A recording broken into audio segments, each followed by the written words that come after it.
Members of Council, ladies and gentlemen, the clerk informs me that it is now 7 o'clock, so I will call this council meeting to order. And I would ask you please to stand and join with me in a moment of silent reflection and then our national anthem, O Canada.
Mr. Clerk, do we have any agenda announcements and/or amendments?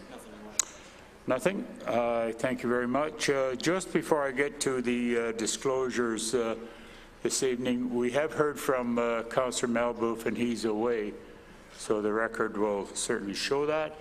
We do have a quorum, and we will proceed. So thank you. Members of Council, any disclosure by any member of Council? Councillor Best.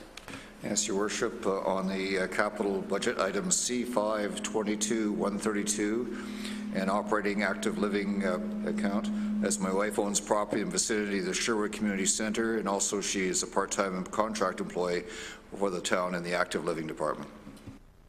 Thank you. Any further disclosures? I also have a disclosure. Again, it's report CORS-068-2018, and it's the proposed 2019 capital and operating budget. The general nature of the pecuniary interest is I disclose on page 331, item C59110, Town Hall construction expansion, because my wife and I own property in the area. And it is signed, Mr. Clerk, so no further disclosures. We will move forward.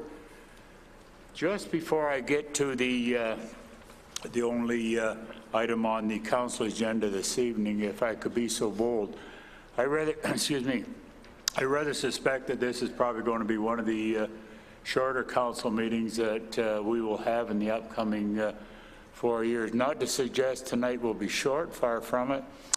The chair of the budget committee will be assuming this chair in probably just a few moments. So with that, again, I want to welcome new Councillor Ali, welcome, and also new Councillor Tesser Dirksen, welcome very much. And welcome back Councillor Challoner on assuming a seat here that he did serve for a number of years here as well. So this is the first official council meeting that we have had, and I know that you've had an opportunity at the inaugural to say a few words. I'm going to be so bold to suggest if either one of you new councillors and or recycle, as I refer to very crudely, if you've got any comments that either one of you have. And as usual, most of you that's worked with me, I'll always start on my right and go around. Councillor Lee. Thank you, Your Worship. I just want to take the opportunity to thank everybody and tell everybody how excited and happy I am to be here and to represent the wonderful Ward 4 of Milton in the town of Milton. Thank you. Councillor Challoner. Your Worship, I'll just get on with the business of council. I think I've said enough, so thank you very much. That might be the shortest speech of the 4 years too, so John, thank you very much. Councillor Tesser-Dirksen. Yes, thank you, Your Worship. As I mentioned at the swearing-in ceremony, I'm delighted to be here with you and my fellow council members and members of the community and our wonderful staff, and I look forward to getting down to work on a wonderful term representing the residents of Ward 1 and Milton in general. Thank you. Thank you. I have a resolution moved by Councillor Cluett and seconded by Councillor Challoner, and be it resolved that Councillor Hamid be appointed as Budget Chair for the year 2019 budget process. Is there any discussion on this resolution? If not, those in favour of the motion. And that's carried unanimously.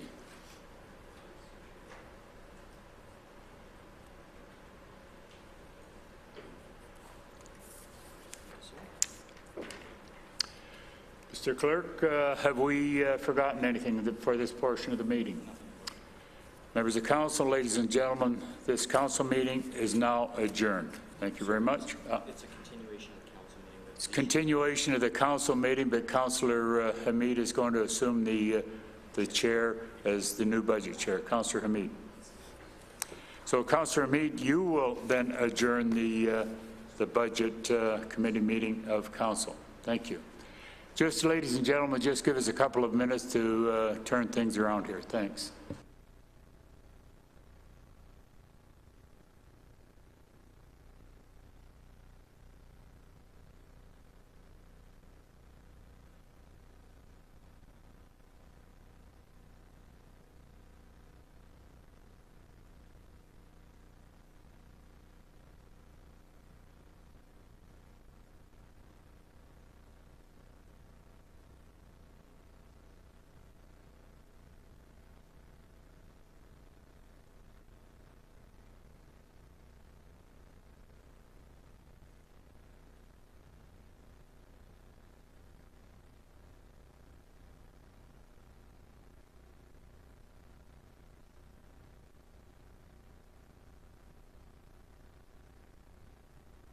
All right, councillors, let's get on with it. I'll just get on with business right away. Just a quick reminder, though, the purpose of meeting tonight is to hear from delegates, so let's refrain from debating with delegates.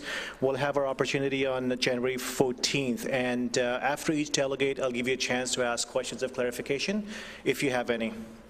We have a list of delegates. The first delegate is Eric Chabot from Downtown Milton Street Festival. Eric, welcome.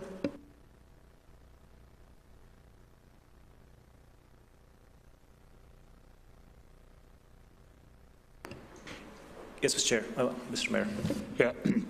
Mr. Chairman, could I be so bold to, when we deal with the delegations, to know what page we're going to? I know the report, so as everybody can follow the report. Absolutely. So if you refer to the budget meeting at a specific page, please call out the page. And each delegate has 10 minutes. I apologize, I forgot to mention that before. So around 10-minute mark, I'll give you a reminder to wrap up. Thank you. It's Eric Chabot, and I represent the Downtown Milton Business Improvement Area. And actually, we sent out a package in advance, so hopefully you've all had a chance to review that.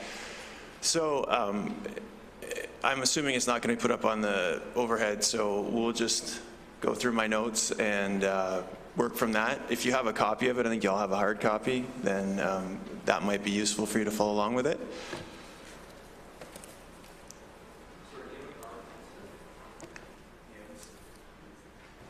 We submitted it in advance. Oh, it will be shown, okay.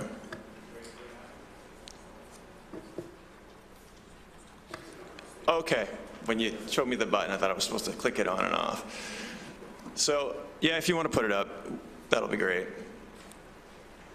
You guys are going to go through a lot of this, I'm sure. So. Just to change the slides. Sure. You don't have to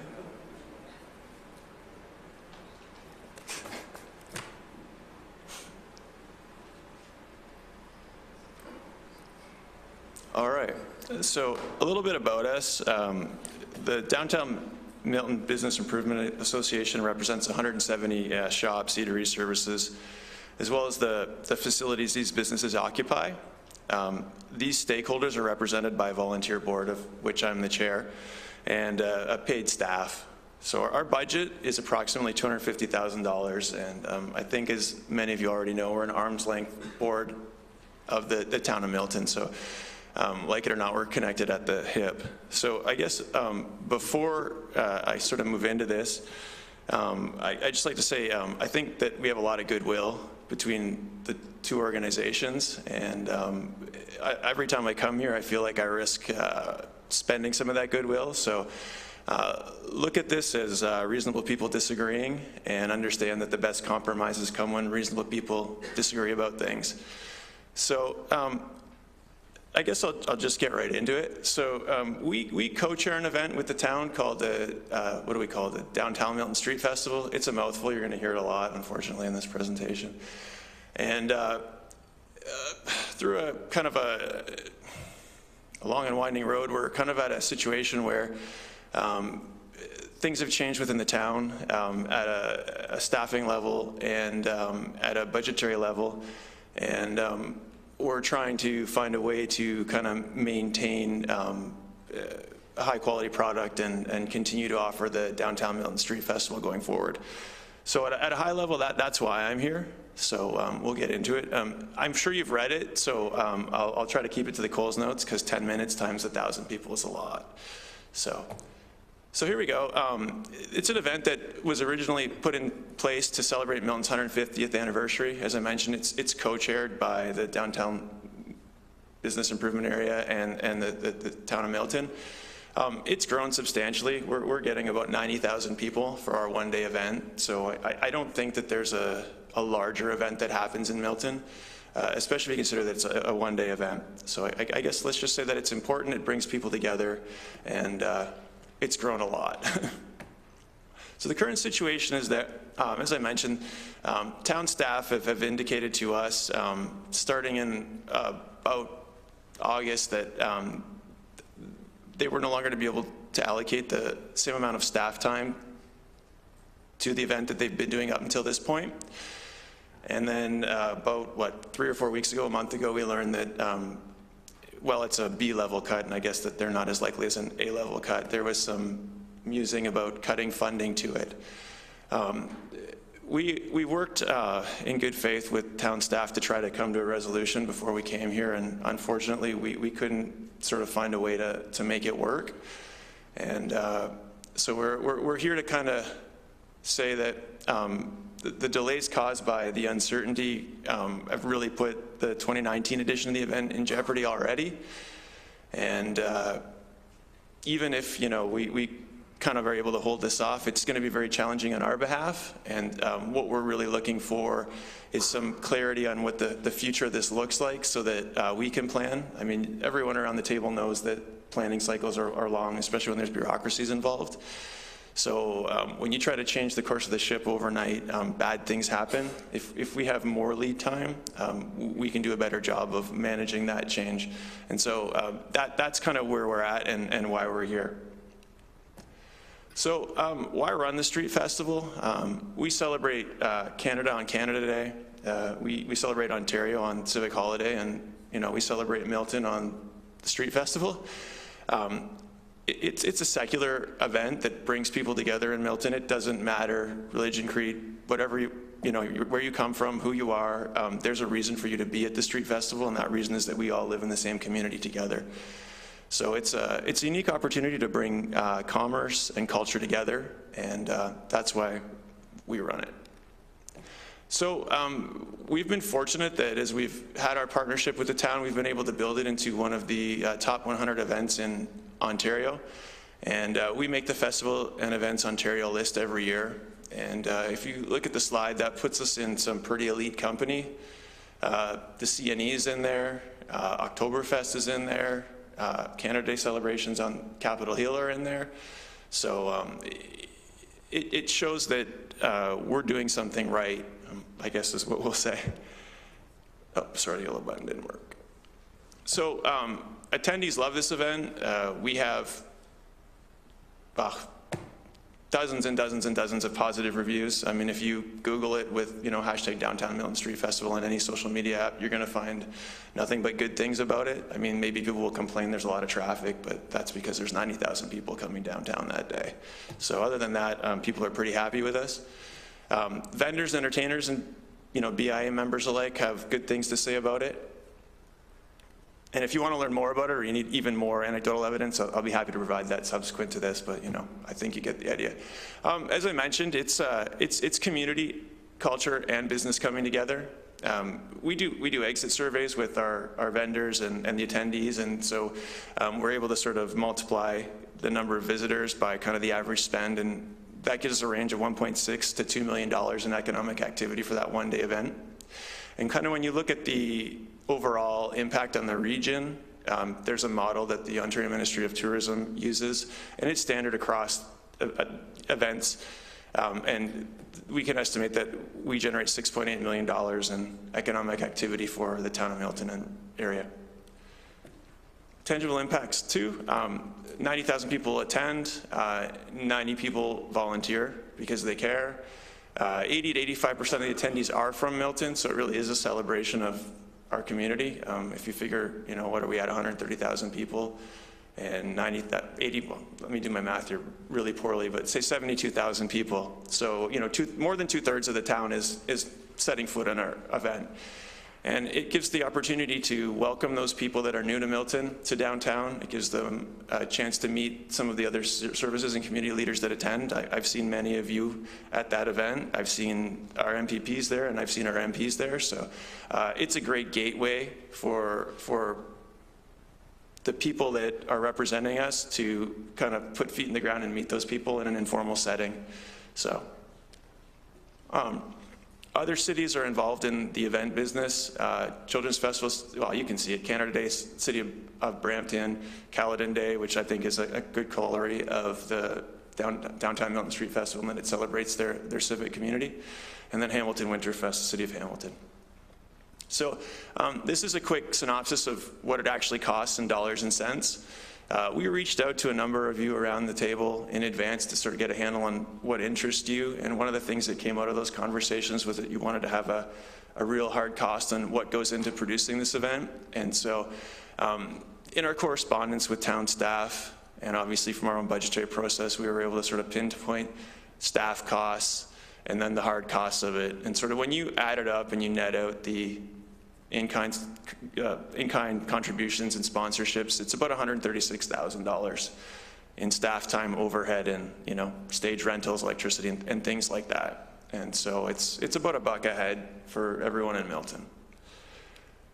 So why I'm here and why the board asked me to be here and wear my fancy council talking shirt is to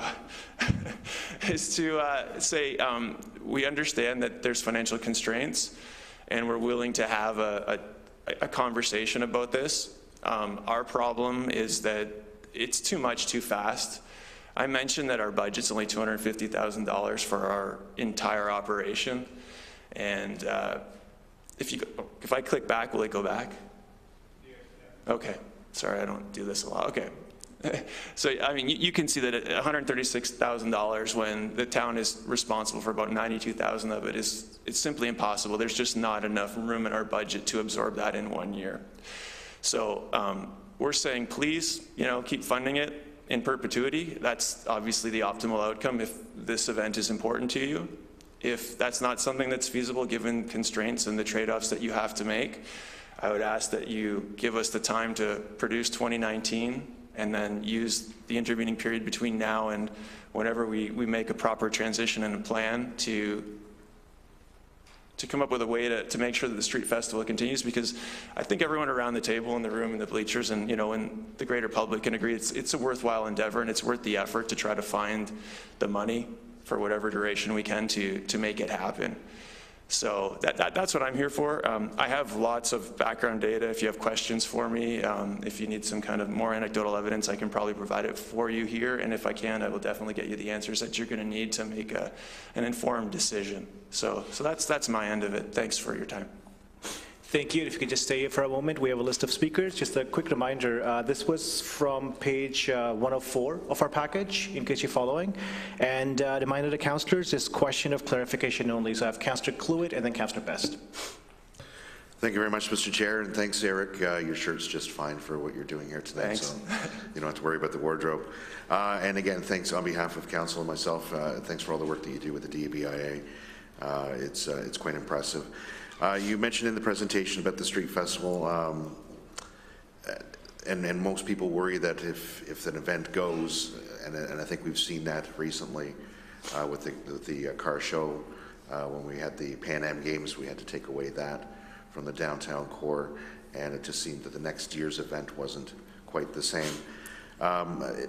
If council would say, you know, we wave our magic wand because we're not making any decisions here tonight, but if council sort of waves the magic wand and sort of gives a reprieve for this 2019 budget, are you confident that the DBIA could prepare and plan the same kind of festival, sort of not a different type of festival, but to keep it up at the same level that it has been over the last number of years? So definitely we have the skill to do it, and we can build the skill in-house if we need to. The issue is that that skill comes at a price, and that price is human resources. So yes, definitely we can do it. I mean, I think we've demonstrated that one of our core competencies is putting on great events, but if you're going from a car show and an Easter parade and a Halloween parade, and then incorporating an event that requires more than 1,000 hours just to put on, we have to add additional human resources. And so, I mean, we've kind of done some high-level calculations on it, but that resource and the overhead allocation, just the human resource alone, is about $60,000. So on a budget that's $250,000, just the human resource is 25% of our budget. So I mean, you guys are talking about like a 2.4% increase for your constituents, and we'd be looking at like a 30 or 40% increase for ours. It's not practical on that level. I think that we can find efficiencies. We've already begun that process with town staff. We're looking at automating some things that are done manually. We're looking at reconfiguring the way it's laid out to find some cost savings. And definitely, we've asked the town to say, hey, you know, I think we can deliver this event more cheaply than you can with your staff, with our staff, simply because our cost structure is lower. But I think we'd still need, from 2020 on, some kind of contribution, and we definitely need some assistance, because there's some things that we simply can't do. Like, we can't rent trucks to provide barriers at the end of, you know, we don't own dump trucks to secure the entrances to it. And as you well know, that you know, it seems funny, but it's the reality of life. And that's where the town is really, you know, the appropriate partner. I mean, you have those contacts and you have those resources in your facilities already. So yes, we can do it. We'll need a lot of help from our big brother at the town, but yes, we can do it. And I think we can find ways to accommodate the budget constraints while still delivering a top quality product. Thank you. And just curious, but I know that you did some high-level feedback from residents and others, but I'm just wondering about the local businesses in the area and the DBIA, some direct feedback. What kind of impact that it's had on their businesses to have the street festival? We love it. There's no day where you have more people on Main Street than that. I can say equivocally that our restaurants tell us it's their single most important day of the year. So, I mean, definitely we're going to hear from them if it goes away because of that. For personal service businesses, for the retailers, even for lawyers, accountants, and doctors. I mean, people are walking by and they're seeing their physical location.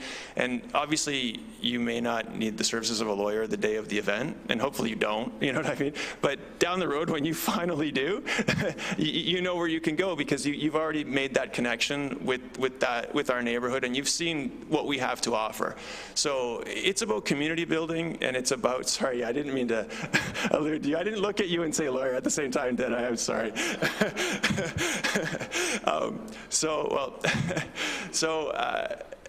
Yeah, it's pretty important to us. I mean, for a Tots on Parade event, we'll get 3,000 to 4,000 people. So I mean, what do we need? we need 30 of those to make up for one of these.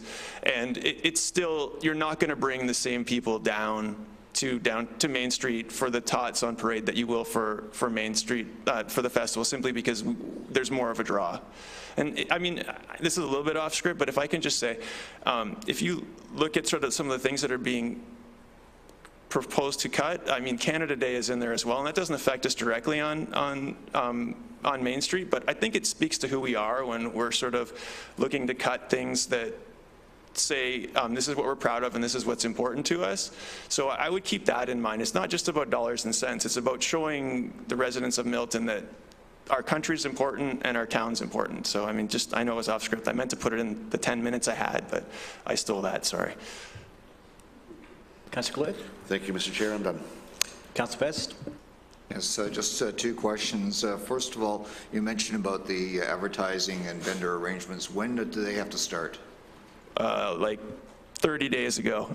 So people have already been contacting the office to submit vendor applications, and entertainers are already calling and saying, I'm booking up, and you know, if you don't get me on the list soon, I won't be available, simply because I'm going to have to sign up for a competing event. So we're kind of behind the 8 ball, and that's why we took the step we did. I think if we had more time, we would have happily continued to work with town staff to try and work it out, but we just can't. And I feel for staff because they need clarity as well on what the expectation is for them. And so I think that there just needs to be a high-level directive over and above the budget process on this is important or this isn't important, so that we can figure out what's going to happen, because the uncertainty is going to kill the event before the event's actually killed. So. A second question for the council and public's information. How many staff does the BIA have? We have 2.5. And do you have any challenges with that right now? Our ED is on maternity leave, and we have an interim ED who is amazing, but she doesn't have the same background on it because she's been here for about 30 days. Thanks for your answers. And Mr. Chairman, when the time comes, I'll be making a motion. I have some commentary on this as well. Thank you. Noted. Thank you. Mayor Krantz? Chairman, just for clarity for me, making a motion tonight, or? No, for January 14th. Okay, because I thought you made it fairly clear. That is correct. January 14th. Chairman, question, if we go to slide 8, where it references driving the economy activity, an estimated between $1.6 and $2 million at vendor booths and downtown businesses. Now, I don't dispute that for a moment. It seems to me that that's a fairly healthy amount. And as well, the economic impact estimate at $6.8 million. And those numbers are very impressive. And I emphasize very, very impressive. They really are. So my question is, Mr. Chairman, my wife and I, we own the Thompson House for quite a number of years on Main Street, and I'm well aware of the levy that's applied to the DBIA area. And the question is, has any or all of those members been canvassed to see if they'd pick up any or all of the costs that we're maybe talking about? And I think that may be critical to the success or the lack thereof of what we're going to do. I'll answer. Okay. So, I mean, we've made a point over the last, well, I've been the chair for 4 years. I would say the last 6 budget cycles to push through far above average inflation increases in the levy. We've had 5%, 3.6%, 4.4%. And the reason we've done that is because we recognize that we need to make ever greater contributions in order to keep the DBIA relevant and provide services to our members. We have an AGM every year, and we make the budget public, and we've not as obviously been voted down because, I mean, every year it goes through. So I think that the work we're doing is compelling, and I think that our members appreciate it, and I think that if we have a rational and reasonable argument for why we're doing what we're doing, I see no reason why that wouldn't go through. We do quarterly member surveys, and we have monthly meetings, and there's an open door. Anyone that wants to attend can. So I tend to think that as we don't have a lot of delegations at our much smaller monthly meetings, that we're probably doing okay, because as you know, generally no news is good news. So. Mayor Krantz, thank you. Anything else? Oh, Councilor Di Lorenzo. I had a question. In your presentation, you have on slide number 11, you kind of put a value to the town services of $92,000. Sorry, I'll just get to that slide. When you say like the actual or estimated value that town of Milton provides. Oh, the town subtotal there, is that what you mean, 90,200? Yes. So you're saying that's like the value that the town and their partnership is providing to the street festival? Yeah, so if you add up the 54,200, the 12,000, the 50,000, and then you subtract the sponsorship that the town's successful in accumulating, that nets out to 92,200. So the staffing line item, obviously you don't have a budget line item that says this is the number of hours that staff have spent and this is what each of those staff members made and here's the overhead allocation. But through our correspondence with town staff on this particular challenge, we were able to get a pretty good handle on what the average hourly cost is per hour, and we know that 1,043 staff hours were allocated to it, and so we just did some calculations. I can show you the spreadsheet, but that's how we came up with the 50,000. So in our budget documents, we see like if we cut this, it saves us $33,000. That's right. I think that goes directly towards your mentioning that the town of Milton has things like dump trucks or other partnerships or abilities that would be more expensive for the DBIA to try to do on their own. Is that why there's a big difference between the 92,000 and the 33,000? No, I can explain that. So when you have the line item in your operating budget for 33,000 and some cents, it's only actually accounting for the hard costs minus whatever the projected sponsorship that you guys collect. The overhead for staffing comes out of your general overhead for each department. I don't know if this is budgeted to community services or the library department, but whatever resource, whatever category Joy Anderson's department is, it's coming out of their kind of HR budget. Obviously, you can't say that 1/10 of a person is going to be the street festival, so it just gets lumped in with all of the work that they're doing. So we've made an estimate there simply because when we spoke to councillors, they said we want to have a real good handle on what we're actually putting into this. We know on we know from the DBIA's experience that when I came into these things, we were looking at events and we thought, oh, these events cost us $500 because we buy some balloons and we buy some cardboard and we put up some signs. But when you actually figure out feet on the ground and you allocate the overhead to it, that's where the vast majority of the costs were. So in order to be transparent with council, we wanted to come up with an actual hard number so that you guys can appreciate what's actually at stake. So this here reflects, I think in as fair a way as humanly possible, what it actually costs you in sum total to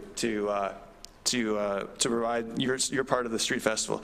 And to kind of go one step further, cutting the 33,000 and ending the street festival will yes, in fact, save you these other savings.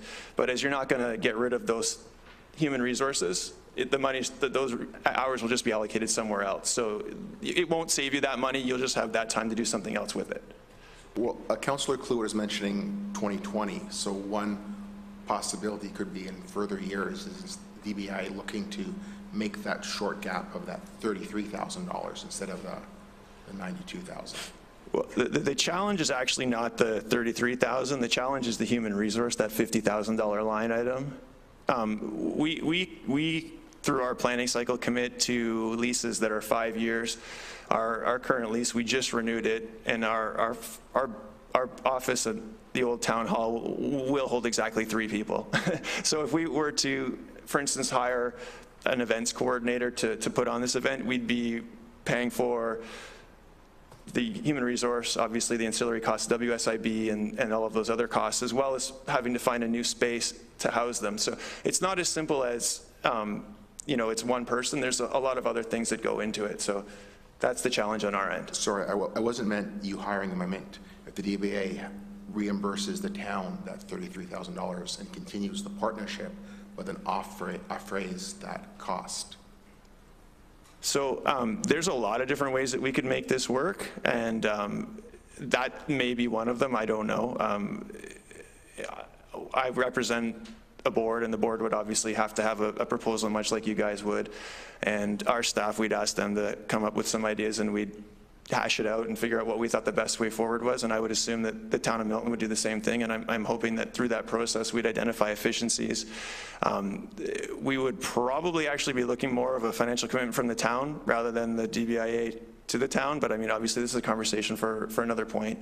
I think it's safe to say that if the town completely removes itself from the Downtown Milton Street Festival, as is kind of proposed here, there won't be a Downtown Milton Streets Festival effective the day that happens. That's kind of the long and short of it. I mean, I could dress it up maybe another way, but it would still be a pig. So. Thank you. Okay. Okay, nothing else? Thank you very much, Mr. Schmott. Appreciate it. Thank you. Next one, councillors, is on page 90 of your package. Amy Lear, if you can come up, please. Amy, hello.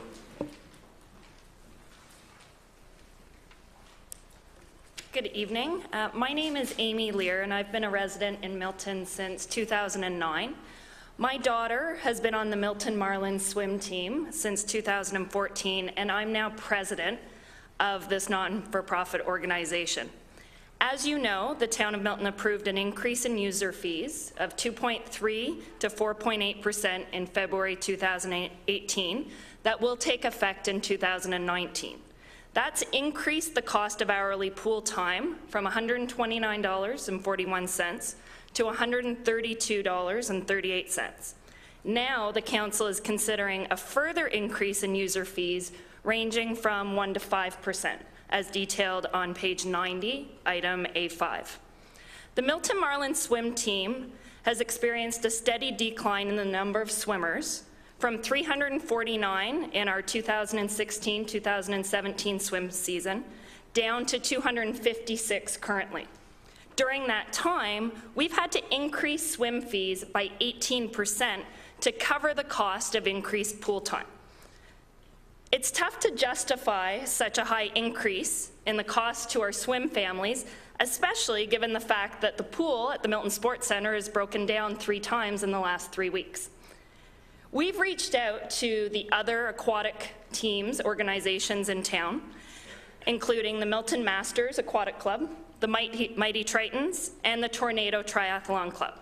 Members of the Tornado Triathlon Club Board of Directors are here tonight as well to support our request that fees not be raised beyond that increase that had already been approved. The Tornado Triathlon Club is a family club that provides an opportunity for children and parents to swim, bike, and run together. Like our Milton Marlins swim team, the Milton Masters Aquatic Club, the Mighty Tritons, as well as the Tornadoes, are all concerned about the affordability for our members if facility rates keep increasing. Statistics show that young Canadians are not participating in organized sport because the cost is just too high. In a recent study of 2,000 families, showed that 1/3 of Canadian children between the ages of 3 and 17 do not partake in sport because of the high costs. And that's really a dangerous trend given youth obesity rates are increasing and nearly 1/3 of Canadian children aged 5 to 17 are considered obese.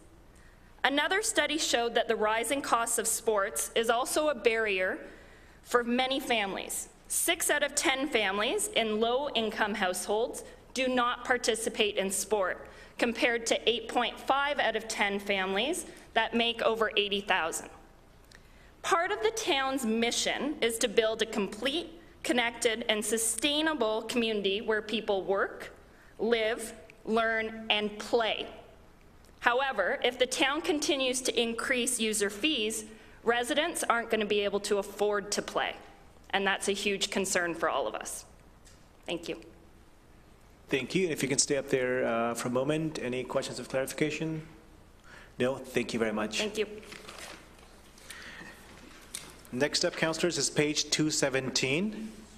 Mr. John Farquharson. I apologize if I mispronounced your last name. Farquharson. Welcome.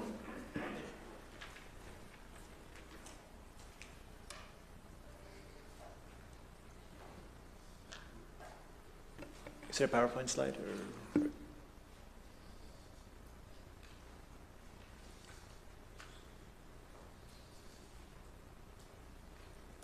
Your Worship, councillors, today I'm going to give you a golden opportunity to save millions of dollars. As you look forward into the future of your programs, I'm representing today 15 families on Appleby line from Dairy Road to the top of the hill. And my theme is fit for use.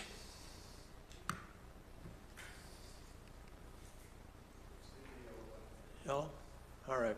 So a little reminder here. We're talking about the area from Dairy Road up to the top of Appleby line. Any councillors been on that road in the last 3 years? Any that haven't?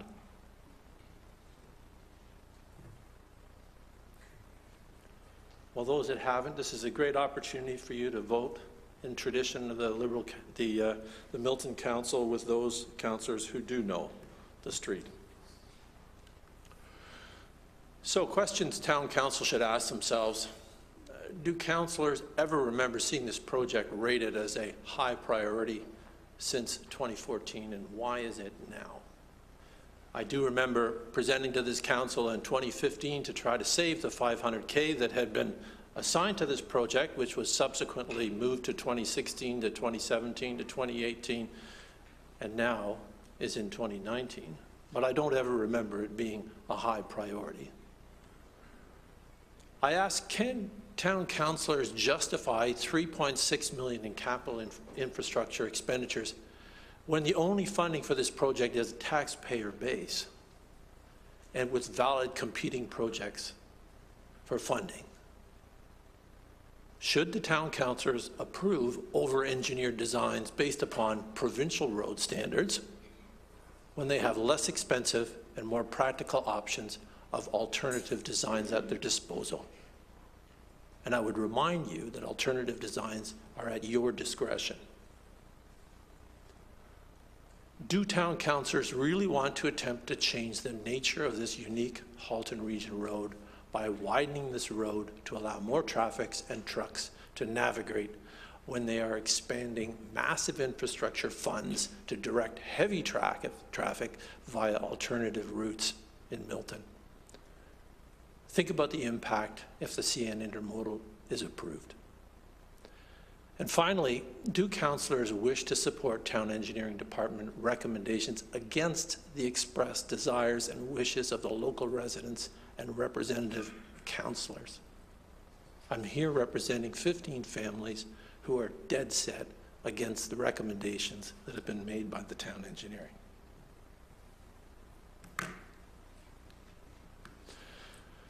There are lots of issues to speak about in this road, but one item which is clearly a hot button for us is the trucks that come up. Regardless of the fact that there are no truck signs and no bus signs, we get them on a regular basis. Trucks block the road frequently. They cause additional road damage beyond the normal wear and tear. Road closures are constant. They're dangerous. Sometimes they take up to 6 hours to resolve. They're expensive. Police have to shut off the top of the road. They have to shut off the bottom of the road. It impacts through traffic. It impacts people trying to go to the park. It impacts local residents. The local police Milton community officer has called for us to close the road and recommendations. Barring that, he said, put up a height barrier. Anything to stop the trucks from coming up this road. The current fines are $400. This is minuscule to trucking companies. There is no incentive to modify their behavior. They don't care. They'll pay the $400. It's the tow fee that is the big issue for them. Trucks are noisy, belch pollution, and are very loud when they use their air brakes. So some pictures, and I have 30 to 35 pictures to show the council if I wanted to. But I've decided to show you the types of vehicles which are stuck on this road and the locations. This isn't just the hairpin turn. There are issues throughout the road. Buses, transport trucks. Yes, that's a subway going up the road. Wintertime, nighttime, all the time. One simple recommendation. After years and years and years of trying to get the town council and the town engineering department to do anything about this road, would be to put a $65 sign at the bottom of the top and raise the fines for truckers who attempt to come up this road. Very simple. So what are the residents looking for? Cancel this budget request in all of its phases. Wipe it out. We don't need more over-engineered, expensive studies from external companies like Wood Consulting. It's a waste of the taxpayers' money, as was the first study that took place for this hill back in 2015. As predicted in my 2015 presentation, the Town of Milton Engineering Department has refused to work with the residents. They take a very condescending, heavy-handed, and expensive approach if and when they do anything. They frequently utilize bad data in the studies that they provide outside consultants, the accident data that was provided to the prior consultant, incorrect property lines that they provided Wood Consulting, which impacted my property line directly. They get it wrong consistently. I'm asking you to try a different approach. A perfect example is engage the local town councillors representing this areas with residents to determine the appropriate action and expenditures that need to take place. It will cost you and Milton taxpayers millions of dollars less than what is currently being recommended. Now, I am suspicious, of course, that the $3.6 million is being used for other purposes, but I don't doubt at the end of the day that that's the number that he's looking for. And I would suggest that you put $200K aside in capital expenditures, whether it's from infrastructure or from the existing operating budget, and have the councillors, the regional councillors, work with the residents to define how best to spend that money. Some examples of simple and inexpensive solutions: increase the fines for trucks and bus and post signs with visible lighting at the top and the bottom of the hill. This isn't brain surgery. Consider dead-ending the road or truck height barriers, as the police have suggested on numerous occasions. Put in traffic calming speed bumps on strategic portions of the hill. Place guardrails at the hairpin turn. Dig out the retention pond on Mazur's property. The town created this drainage system years ago, and for many years they would dig out Carol Murray's retention pond yearly. Why wouldn't they do it for Mazur? Put in a solid yellow line the length of the hill, particularly in the hairpin turn. Build a culvert under the end of the driveway of Phyllis and Doug for drainage. Add ripple rock on the edges of the road to support the drainage. Add a 180-degree mirror at the top of the hill. Fix the edges of the road, which have been extensively damaged, and move the hydro pole, which is sitting out in the middle of the road, and maintain regularly. It's not that hard. Thank you. Thank you. I have Councillor Best.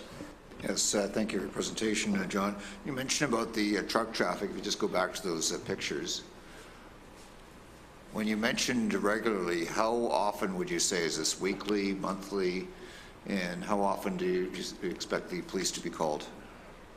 Because I think this is an important consideration. Yeah, I would say at the current time, I would say we probably have between 20 and 25 truck vehicles getting stuck at the hairpin turn yearly, of which some skip away before the tow truck and the police are called. And other portions of the hill, they have other issues. You can see some of them are stuck on other portions of the hill. So any kind of approach, to widen this road, as this project is recommending, is detrimental to the nature of this road and will only cause further issues. Thank you for your presentation. As mentioned before, we'll be having some commentary and a motion on the 14th. Thank you. Hearing no one else, thank you very much, sir. All right, same issue. Next up, Mazer Al-Samadi. Welcome, sir. Thank you, Mr. Chairman, Mr. Mayor, council members. Forgive me if you're going to hear some repetition of what's just been said by... Sorry. Thank you. That's gone. By my neighbor, John Farquharson.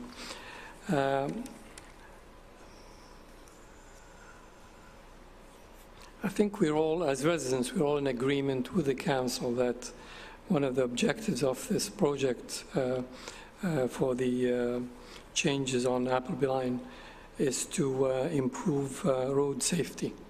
I don't think anybody can argue with that. It's a good thing to do. And of course, a lot of suggestions have been kicked around for improved road safety, such as the ones just mentioned, through enforcing some speed limits and signing them, improved signage to warn motorists of driving restrictions for heavy traffic, heavy vehicles, line markings, well-signed speed limits and displayed penalties for violations, and some enforcement effort wouldn't go amiss and would encourage motorists to comply. The other important objective we think should be for this project is improved road drainage. This is currently playing havoc with the road surface and causing a lot of grief for residents. This issue has been ongoing for a number of years. On a personal note, we've had huge problems with the road drainage issue over the years, and that have resulted in tons of gravel, road gravel that is, ending up in our pond. This is the pond that my neighbor John Farquharson just mentioned, by the way. And this continues to be a serious problem. It does require immediate attention. Our pond is currently practically being used as a retention ditch for gravel. We have actually lost something like 75 to 80% of the pond. This pond is around 30 by 70 feet, by the way. And at one point, it was a very nice, thriving pond with fish as well. And we have lost all the fish, of course. And like I said, we have lost something like 75 to 80% of the pond. It's all filled with gravel now. And of course, because of the gravel does not, and the low, depth of water, it no longer sustains the fish in that pond. We've been talking about this issue for, I guess, since 2006, I believe.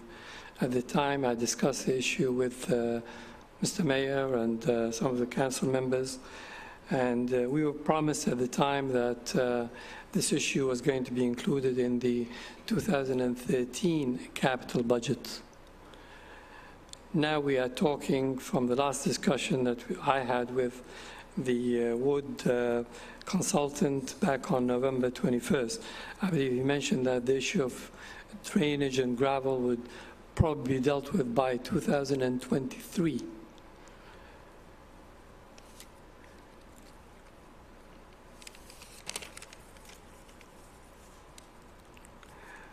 We simply cannot wait until 2023 to have this issue dealt with. And I'm not sure whether we need to be concerned about capital budget as such.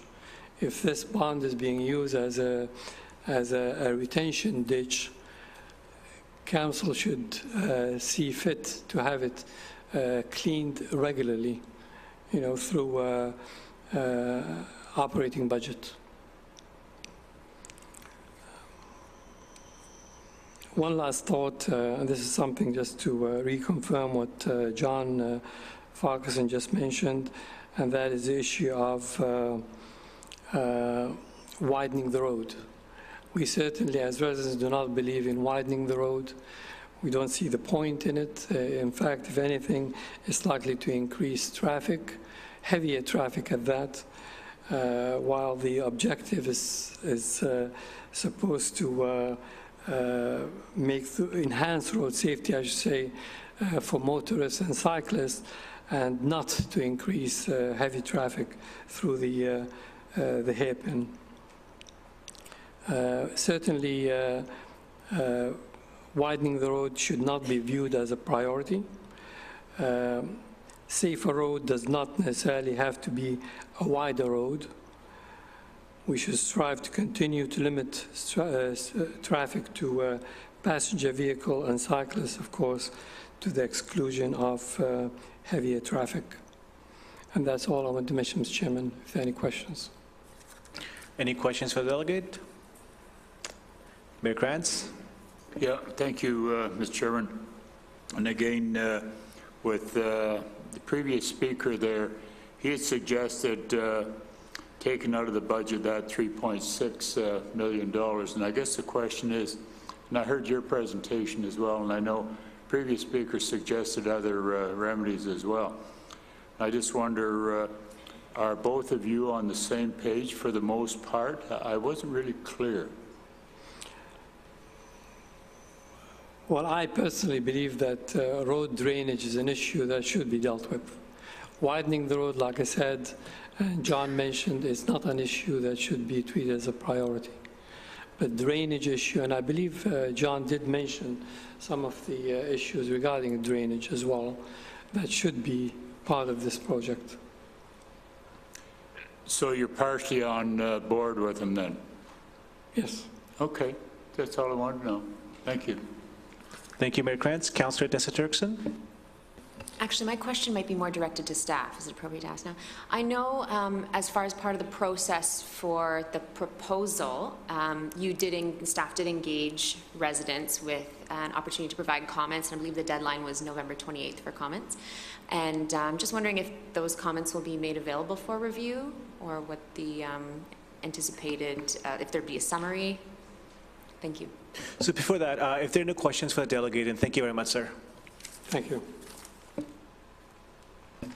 Through you, Mr. Chairman, the results of that study will come forward back to council as a report with a series of alternatives and a technical recommendation for council's consideration. As part of that report, the residents' input and residents' comments will be included. Yes. Anything else? Thank you. All right, moving on. Last but not least of the registered delegate, Ms. Eleanor Hayward. Welcome.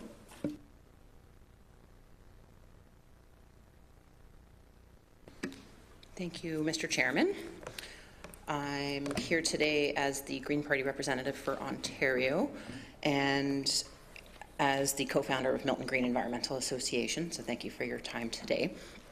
I'm here on a point of clarification under the budget, but to preface that on a query as well and raising the issue of climate change mitigation within the town of Milton. I spoke with Councillor Best today about the Federation of Canadian Municipalities grant to the town that you may or may not be aware of a total of $433,900. $308,000 of this was for electric ice resurfacers to phase out natural gas Zambonis, I'm presuming, and there was also $125,000 set aside for a green innovation plan, and I was very pleased to see that that was given to the town through the Government of Canada. So I did not see that within the grant portion of the budget, so I wanted to clarify where that was earmarked for. But I also wanted to address Town Council that I attended the Halton Climate Collective meeting a few weeks ago. They had a charrette, which is a roundtable discussion, and it was The Halton Climate Collective was spearheaded by the Halton Environmental Network, and it is a group of local organizations focused on transforming Halton into a low-carbon, climate-resilient community. And it is comprised of environmental leaders and engagers from Conservation Halton, Town of Oakville, Town of Halton Hills, City of Burlington, Halton District School Board, Halton Catholic District School Board, University of Waterloo, the Region of Halton, and as I mentioned, HEN. And it was obvious that the Town of Milton was not present at that meeting. They did receive a town staff memo, but I would love to see the Green Innovation Fund that was mentioned from the Canadian Federation of Municipalities actually be put towards a town staff position in terms of a climate mitigation strategy plan. So, Councillor Best, were you able to locate those funds within the budget? Do you have any other comments? And we'll go to councillors after. Just to impress upon the council the importance of climate change mitigation. It's been a pretty big item in the media. If you've been aware over the past few weeks, the Intergovernmental Panel of Climate Change that has been going for 30 years is saying that time is running out, that investing in climate change mitigation is no longer, it's not a frivolous investment anymore. Now it is an investment in safety, that the Canadian Insurance Bureau is saying that we need to prepare on so many different fronts when it comes to drainage, when it comes to permeable surfaces, water safety. We had a boil water advisory, which I know we were talking about earlier was a construction issue, but that our wetlands are in peril, our biodiversity, there is a global biodiversity extinction going on right now. Milton has doesn't have a town staff person directed to climate change, whereas our neighbors in Oakville and Halton Hills and Burlington have entire departments related to the environment. And I think that Milton has a really big opportunity to step up and collaborate as a leader in our region, but also in our province, in our country, and indeed internationally. So I really want to impress upon you that those funds be utilized as a nice umbrella, as an opportunity. Thank you. If you can stay up for a moment, please. Any Councillor Best question? Not for the delegation, but just actually to staff. I asked staff earlier this afternoon, and possibly they could answer our questions. Okay, any question for the delegate? Seeing none, thank you very much. Thank you. Really quickly, Councillor. I believe Mr. Cohen can help. Through the chair. So the funding that was mentioned, it's previously been approved and is in active capital projects, so that would explain why it's not in the 2019 document. It is part of our active capital program and has been committed to the two purposes that were mentioned, the ice resurfacers and the Green Innovation Plan report that was brought in September to Council this past fall. Councillor Best. Yeah, and for the benefit of the new councillors, possibly staff can highlight those answers and with a bit more information about the program, because I know we had a number of questions and answers through this afternoon and previous weeks. So just everybody's informed on council about these programs, because there are a number of ongoing initiatives, but not only at FCM level, but also AMO. I'm seeing nodding heads. Thank you. That's it for delegates. However, we did hear from one of the residents who wanted to speak. I'll leave it up to the council. We have two options. We can either, move a motion to allow Mr. Malcolm Kelly from Milton Minor Hockey to speak, or we could open the floor to any member. So, Councillor Cluett. I'll move that motion to allow the delegation. Seconded by Councillor Best. No debate. All in favor? Carries. Mr. Malcolm Kelly, welcome, sir.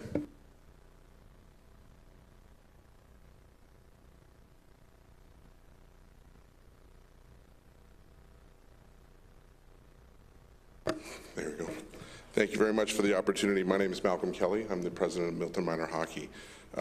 Before I get started, I think I stand with all of the other youth sporting organizations in our quest to help you understand how important it is to maintain the fees that are currently being charged. And I think it's important to note when you consider these fees that many of our hockey players, and I'll tell you a little bit about the organization in just a minute, also play multiple sports. So they play soccer, they swim, they participate in triathlons, and we promote that, specifically when they're not playing hockey in order to maintain their fitness throughout the non-hockey season.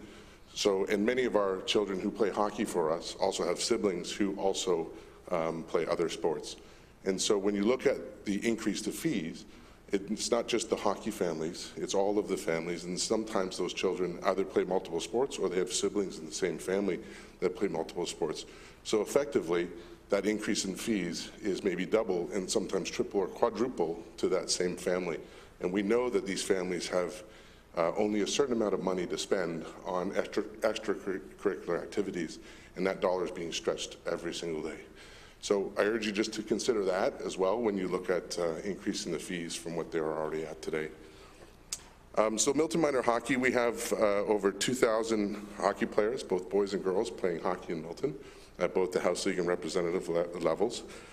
We are a not-for-profit organization. None of our board members are paid, and we don't allow anybody to recoup any expenses. So it's truly a volunteer organization. All of our coaches are volunteers. All of our parent liaisons, all of our trainers, they're all volunteers. We have 2 contract people who maintain our office and maintain our administration, and those people are paid a contract as contractors of the organization. I've been the president for 8 years, and over that 8 years, we've taken a considerable approach to having a sound business acumen that will maintain our sustainability throughout the coming years. Many organizations in hockey are suffering from a decline in registration, and Hockey Canada has outlined that it's due to the cost of hockey that is seen a decline in over 11,000 hockey players across the country. Marc Messier and the First Shift program have brought forth a program to try and help families, and we are proud to say that we were the first organization in Canada to have a First Shift program. We now have 2 of them a year, and we've actually have a third that we fund directly for children who can't afford to play. So this program is something that we're very proud of. It costs a family $200. They get outfitted from head to toe in equipment, and they get 8 weeks of instruction.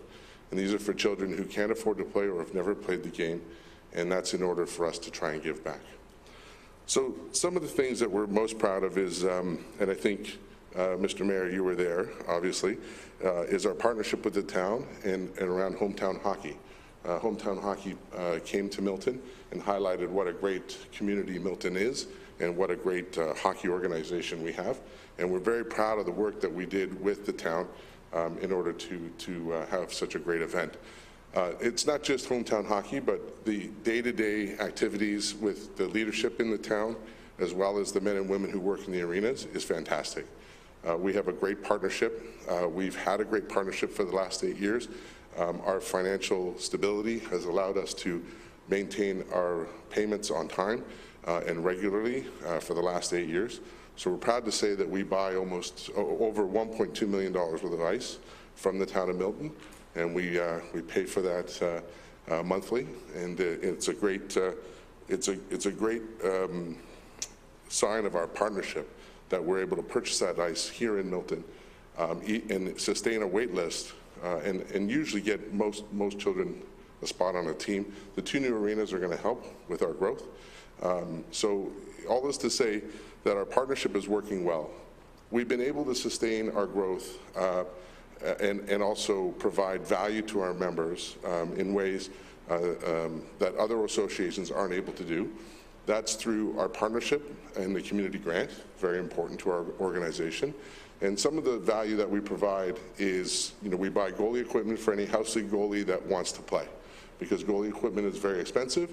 Sometimes children try goalie, the position of goalie, and they realize that they don't want to be a goalie. I can attest I wouldn't want to be a goalie either. So we found that the position of goalie was a challenge. So what we decided, and what I proposed to our board, is that we find a way to buy goalie equipment, provide it to the house league players, so that all players can try that position, and we can find out who actually wants to play.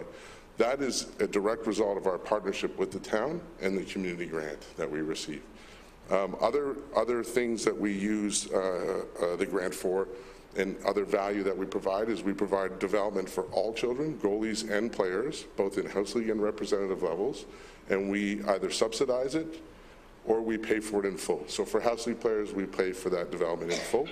And I think that the game of hockey has come a long, long way in the last 8 years through that development. And again, it's in partnership with the town and the monies we receive through the community grant. We also pay for the registration and the completion of all coaches' certificates.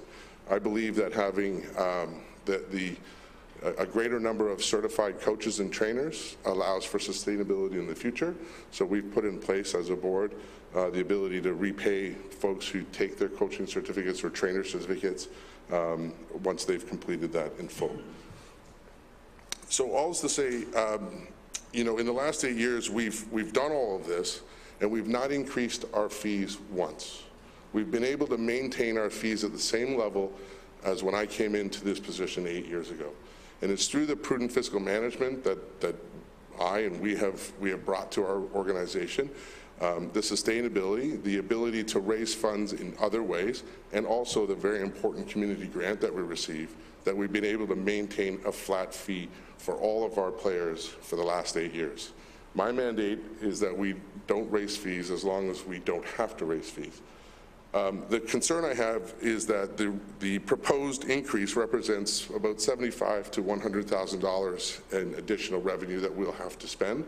That amount of money will have to be passed on to our membership, increasing fees for the first time in 8 years. That increase in fees may prohibit some families from choosing hockey as a sport, or may actually prohibit some of those families from choosing other sporting organizations because they have to choose between hockey or swimming, hockey or soccer. And I think we all agree that keeping our children active is probably the single biggest thing that we can try to achieve. And despite what my children say, Fortnite is not activity. It's fortunately they're not here, we would have an argument. So I think it's important to recognize that it's not just hockey that I'm representing. We all stand together in youth sports in that we want to keep our children motivated. We want to keep them active. We want to keep them coming to the rinks, the pools, the fields, the diamonds, and we support each other. The increase in fees in such a substantial rate will have to be passed along to our members, and I'm certain it will be prohibitive for some of our families. And we have over 2,000 children playing, both boys and girls, and we want to grow. We want to fill the 2 new rinks with hockey players. Thank you. Thank you, sir. I have Councillor Best and then Councillor Clowett. Yes, just one question, and then thanks for your presentation. You didn't mention what your membership is and how many teams you have. Yeah, so we have out of the 2,000 membered players, about 2/3 of them are house league, and 1/3 would be representative level hockey players. So there's about 50 representative teams, and there's about 100 house league teams. Now, the house league teams are made up of different numbers depending on the age group, but we have children playing hockey from 4 to 16 years of age.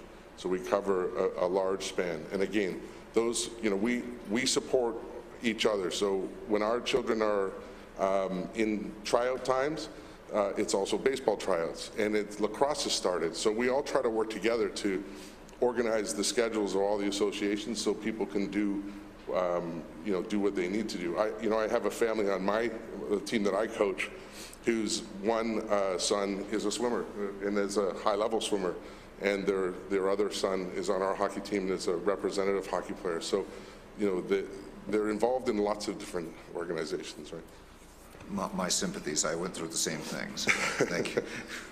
Thank you. Councillor Clowett. Thank you, Mr. Chair. I wanted to also point out that I played hockey when I was younger and played 6 games in total in goal. It was not a good sight. So I can attest to the people who want to change their mind going to play goalie. And your parents probably had to buy you the equipment, and then you changed your mind. And it went Thankfully, I borrowed some at the time, so that was good. I know that you came here and you first spoke when you were talking about the budget item that you wanted to talk about was sort of the opposition to the increase in fees, but I also heard you talk about the community fund.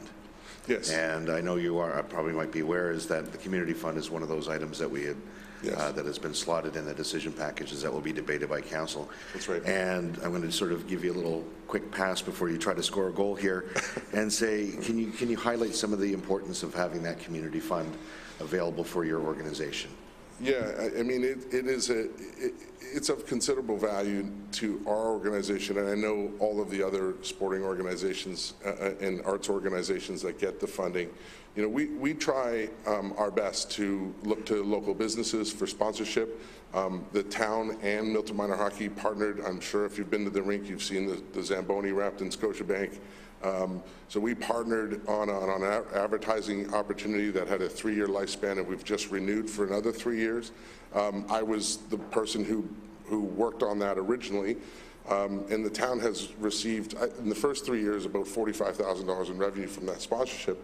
And this year, out for the next 3 years, we'll receive about $21,000 in revenue from this partnership. So all is to say, we try our best to look at all sources of opportunities.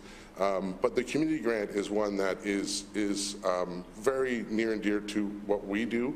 The governance and guidance that we provide back to the town shows what we've used those funds for. And it's things like paying back the coaches for getting their required certifications. And remember, these are all volunteers who don't get paid mileage, who don't get paid anything whatsoever. So we do use that money to repay them for the one thing that they're required to get, which is the certification. The biggest thing I can tell you is the development that we provide and the goalie equipment. When I first started, we had a problem in our association in that we didn't have enough goalies. Now we have a problem in our association that we sometimes have too many goalies at certain age groups. But that's a group problem to have. And it's because we're allowing lots of different children to try the position of goalie without having that financial burden. Most recently, we had to invest and if you've been to the rink on a Saturday morning, you see the 300 little guys and girls out there. The Hockey Canada went to a modified approach. It's a half-ice approach, and we had to buy a bunch of different equipment in order to facilitate that on the current ice surfaces.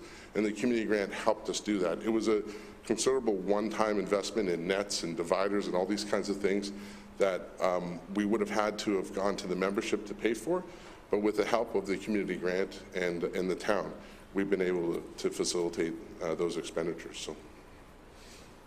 Councillor Cloyd? That's great. Thanks very much. It's valuable information. Thank you, Mr. Chair. Councillor Ali? Thank you for coming out tonight, Malcolm. Sure. I just had a question. What are the numbers? What is your current fee, and what the increase will turn it into? So currently it's $560 to play hockey.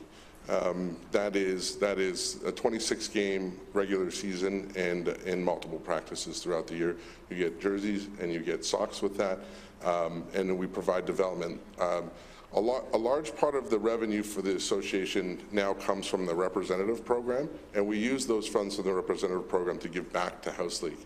So, one of the things that I'm not entirely certain what the fees will go to, just based on what the percentage ends up being, but it will certainly be more than $560. So, our mandate, or my mandate, is to make hockey affordable and to make sports affordable for children. And the longer we can maintain a fee structure that is somewhat close to where we're at, I think we can accomplish that. Thank you very much. That helps me understand from a personal point of view too, because I'm a parent of 4 children, so I can do the math now. Yes, thank you. Yeah. And that is just the fee. When you consider skates and equipment and sticks, I mean, not to say that,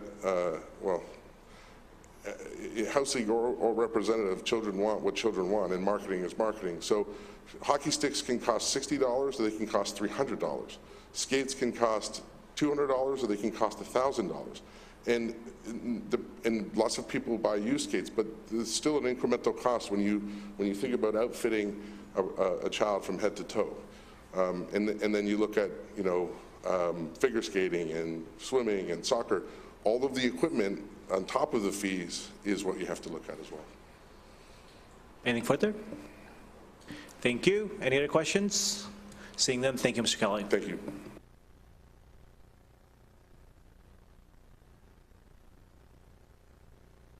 All right, that ends the delegate portion of the meeting. I will move on to Director of Finance, Mr. Glenn Cowan, to come up with a presentation. All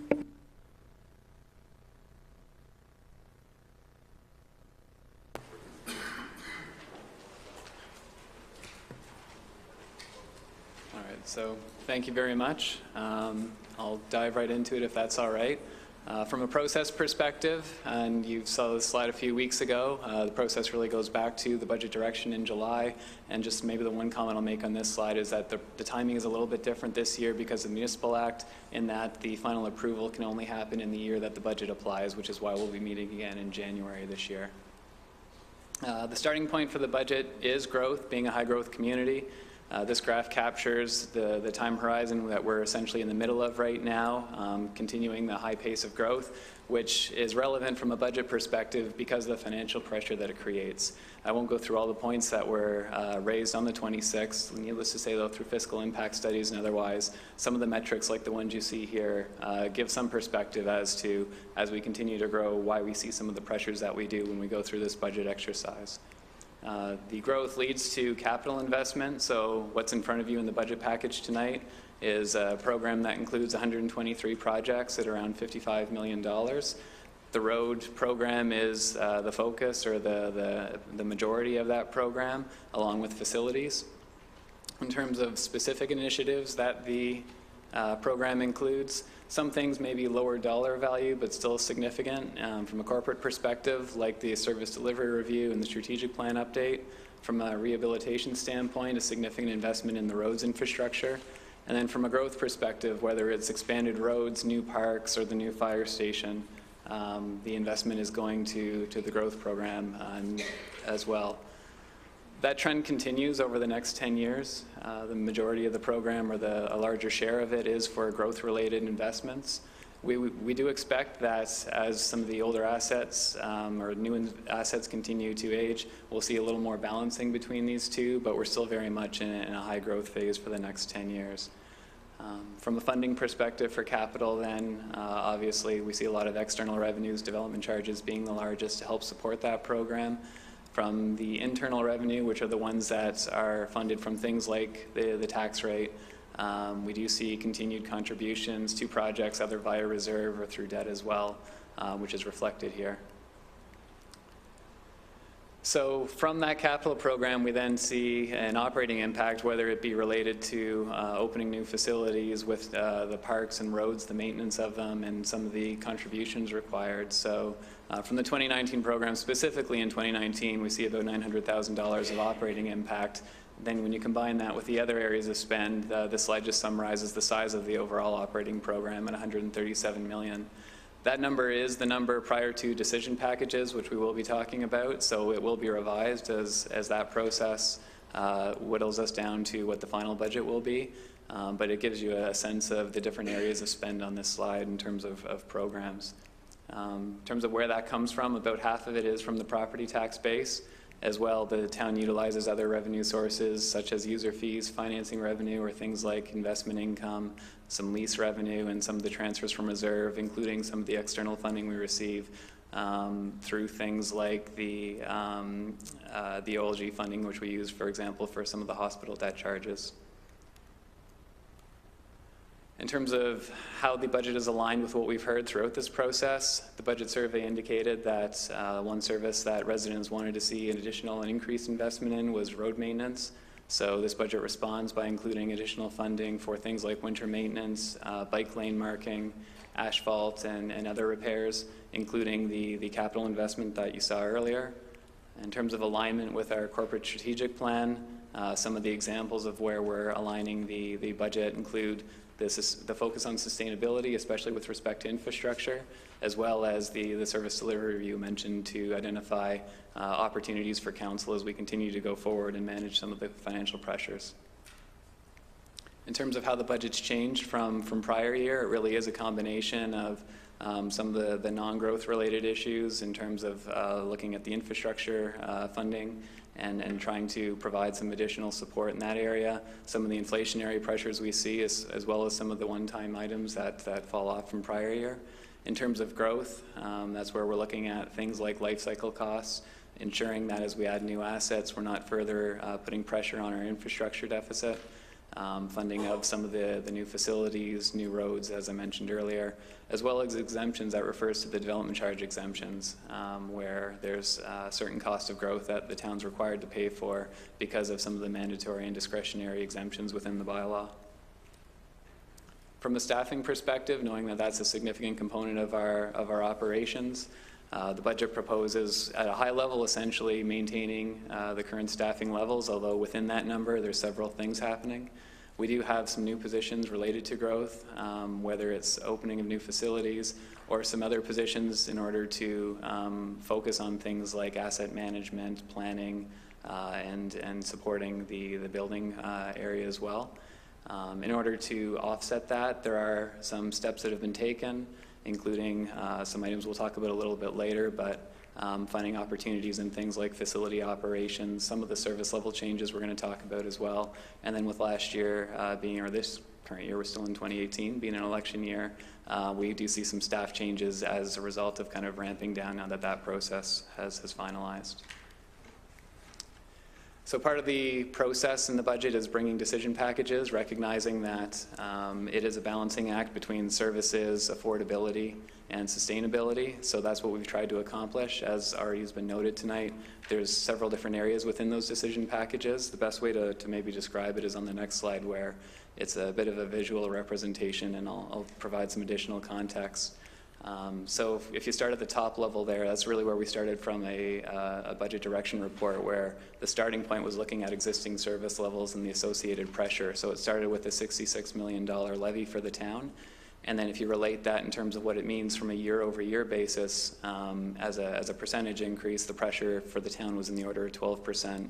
And then the last column there is looking at the total aggregate pressure when you look at the fact that the town is only one portion of the property tax bill, and we've also got the school boards and region. And I will highlight that their budget processes are still ongoing, so this really is just an estimate for order of magnitude, and will need refining as they move further along as well. To get to the starting point for the budget then, a number of steps were taken, which I'll speak to in detail in a second. But those measures get us down to the $64 million level in terms of levy, which translates to about 9.9% or 4% at the aggregate level. We'll talk about the staff recommended level, which gets us to the $63 million, and that's really the option A packages that are in front of you. And then finally, knowing that we want to provide a broad range of options for council, that gets us to the package B, which takes us then all the way down at the town level to 3.88% or 2.16. So what does that mean in terms of services and what it takes to get to these levels? I've tried to summarize on this slide, noting that this is not capturing all the items in there, and it really is through the detailed review of the budget that you'll see the full list. So to go from the initial pressure from budget call down to the budget as presented, it did mean deferring things that were previously identified, including the next fire crew. So we currently have 2 of the 4 crew approved, and at some point we will need to add the remaining 2 crews. So deferring the third of 4 crews, deferring the transit expansion to the Dairy Green area, as well as we've talked previously about the workforce planning and the previous report. So one of the measures that was taken was to remove any directly tax-funded new positions, aside from those related to the opening of the new facility, out of the budget as well. So that was part of that first level. In terms of other reductions, steps that were taken by community services to attempt to find a different way to approach the facility operations that will come along with an impact as well, but it's a measure that was undertaken to specifically address some of the financial pressures, and then some of the service level changes that are in the budget document in front of you. Crossing guards at signalized intersections is one area. Reducing facility cleaning, both at Town Hall and at the Operations Center, is another. Removal or discontinuation of the outdoor skating rinks are just a couple of the steps that were taken. So that gets us down to that 9.9% level. Option A packages then are the next level, which get us down to the 7.6% level. It includes things like elimination of the animal services and evening transit, reducing the passive weed program so that we would continue it in high-profile areas, such as arterial roads and the larger parks, but discontinue it on local roads and the village squares. And then also the other side of that is looking at other revenue sources, so the subdivision revenue, and there's a submission in the staff report we've presented related to that item from Build and providing some perspective on that as well. And then we've heard about user fees tonight here as well.